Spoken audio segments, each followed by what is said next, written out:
Assalamualaikum warahmatullahi wabarakatuh. Good morning, everyone. You are now here in a podcast of Law Faculty Erlangga University. Here we have two special guests in our podcast today. We have Prof. Stefan Kos.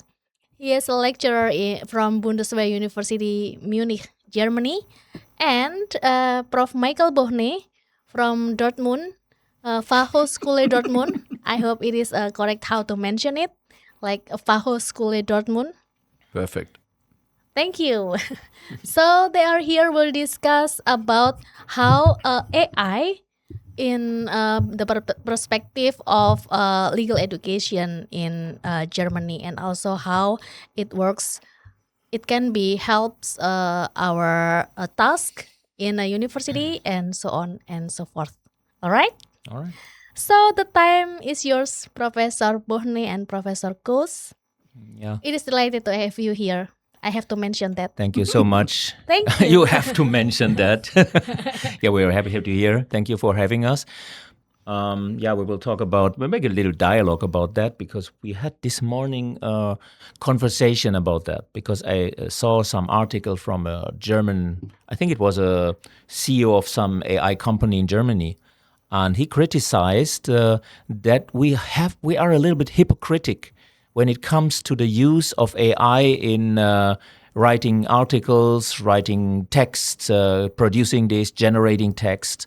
Because normally we would say using the AI for writing a text, this is like plagiarism, right? This is not our own idea, but to me it always came that this is not true because it depending on the grade of individuality you put into the products you produce with the AI. So his argument is we are hypocritical with that. We use AI to test whether a text is written by AI. And he said, what is the difference between discussing with a lot of colleagues and Googling around and then gathering ideas for that, or asking your chatbot to give you a brainstorming idea about something and then using these ideas and let it go into your articles. So we don't talk about just one-to-one writing the text by the AI. We talk about structuring, we talk about brainstorming, gathering ideas, and so on. So, and I agree with that because my idea was always the writing, the producing of the texts. This is not relevant anymore because it's anyway infected. The whole internet is infected by AI text. So it doesn't matter whether who wrote it and I don't care whether you write this is written with the help of AI. I don't care because I think the relevant is the idea and the controlling in the way that you can be responsible for what you publish. However, you use the AI as an instrument to support you, that doesn't matter. And we can anyway not differentiate the AI from the non-AI work because already when you use translation tools like DeepL or use AI, ChatGPT for translating, this is also AI support. Should that be all plagiarism? In my opinion, not. But we had it actually not. We were not of the same opinion. A little bit. We had a bit Well, we must see, especially when it comes to education at the law faculty and also what the students are doing. I mean, for sure, all your students will use AI to produce their essays and their homework. So on the one hand, we are not able to prevent them using it. On the other hand, they have to learn to use it when they are working as a lawyer later on. So the discussion in Germany is very bizarre at this moment. We have some court decisions from administrative courts, and they decided that when it looks like that the student has used AI, that they have some hints in the text that it can be written by AI, then he failed.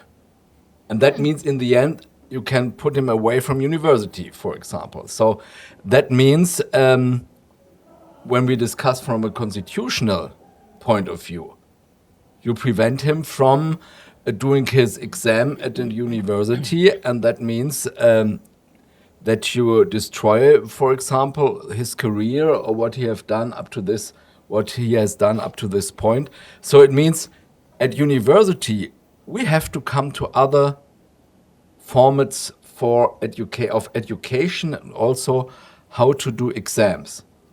So one point is, and we discussed it this morning, what can you do? Because when you get an essay in perfect English, nowadays you can't say, okay, it's a good piece of work because it's in perfect English.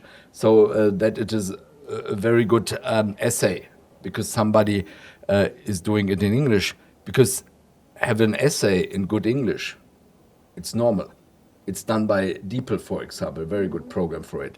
So in the end, it's not, and there Stefan is right, that it's not a question whether they used AI, they use it. And so it's on us, it's a question to the lectures, not to the students. How can we do And we to have educate them to use it properly? And we have no way to prove and to differentiate.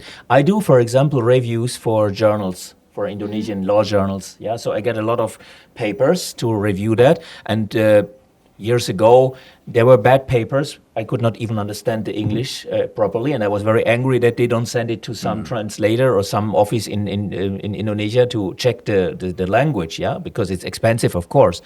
But nowadays, it's all perfect. Yeah.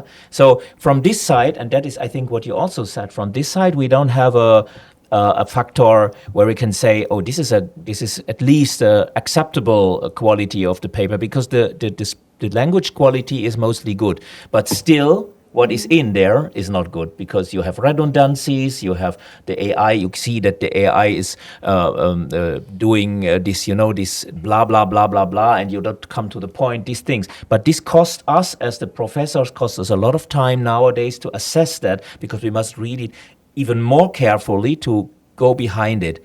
And then in my faculty, we will have a change in the regulations. That means for the master and the bachelor thesis, we will have colloquium. So we will have a discussion with the student to check out whether he's really knowing his topic. And my idea was always, you can use AI only if you know your topic. If you don't know your topic and you use AI, it's dangerous, because you will not be able to control it properly. Yeah, but that means that we have to teach the students how to use it. And when you look at the market for lawyers, this market changes dramatically the last year, let's say, the last 2 years, also in Germany, because in the past, you did need young lawyers, for example, to view all contracts in a company when it should be sold in a merger and acquisition. So you must look in every contract to see what are the conditions in labor law and so on.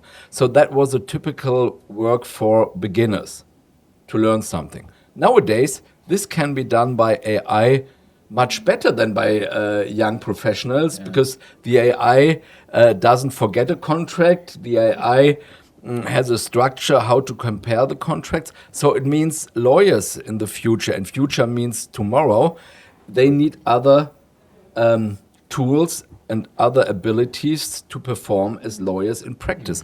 So what can we do to teach them using the AI properly? And that's the point what will be really difficult, because it would mean more work for us, Ria. Yeah. And the problem is, we don't like to work more than in the past, and we don't like not to use the exam from last year, this year, and again in 2 years. So it means more work for professors and lecturers is one point. And this is also a reason why there are only small changes in the education.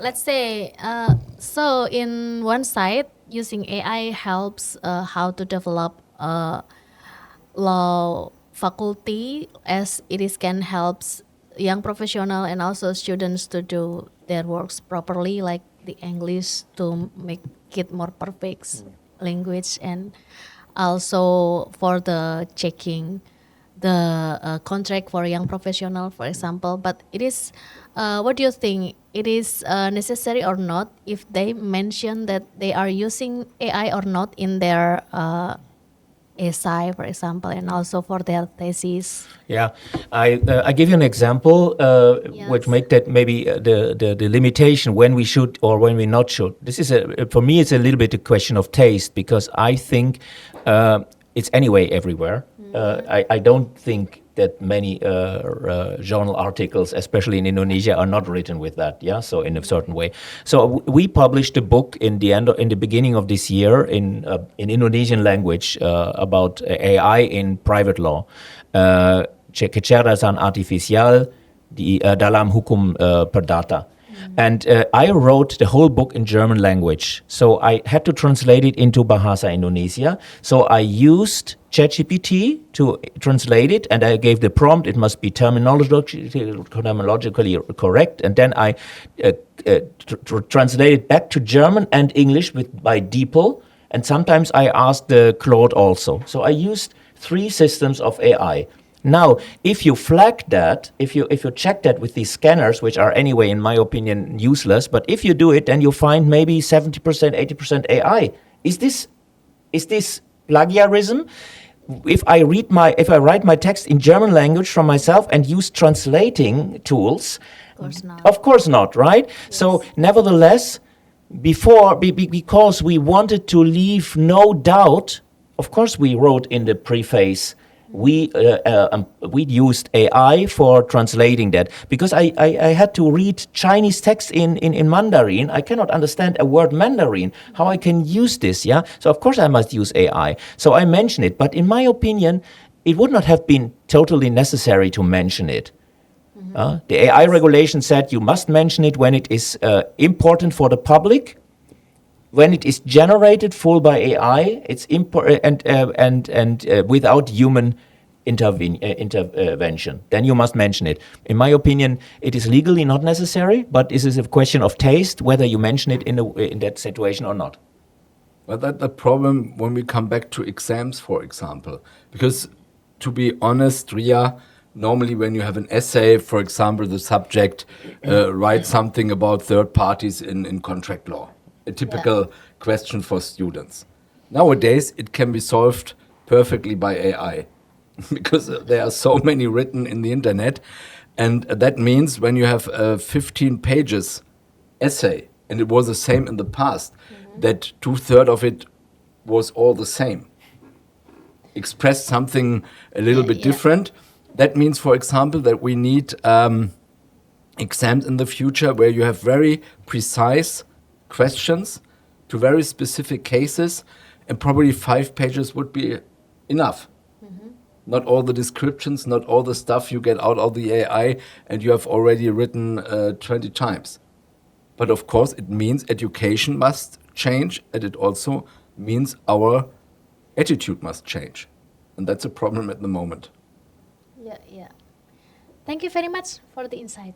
Very welcome. Thank you. Terima kasih. So that's all our session for short discussion about AI in law education. Thank you very much, Prof. Bone and Prof. Kus, to joining our podcast this morning. I'm Ria Setiawati. See you again next time. Thank you. Bye.